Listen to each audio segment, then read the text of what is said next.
Hi everyone, in front of me I've got a REALME P3 Pro and let me share with you how to reset camera preferences on this device. So let's start with opening the camera app, and let me quickly turn on the grid lines.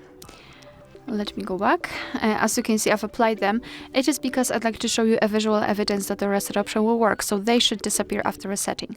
So to reset everything, we have to open the settings in the right upper corner and then scroll down to the very bottom to find Restore Defaults. Let's tap on it.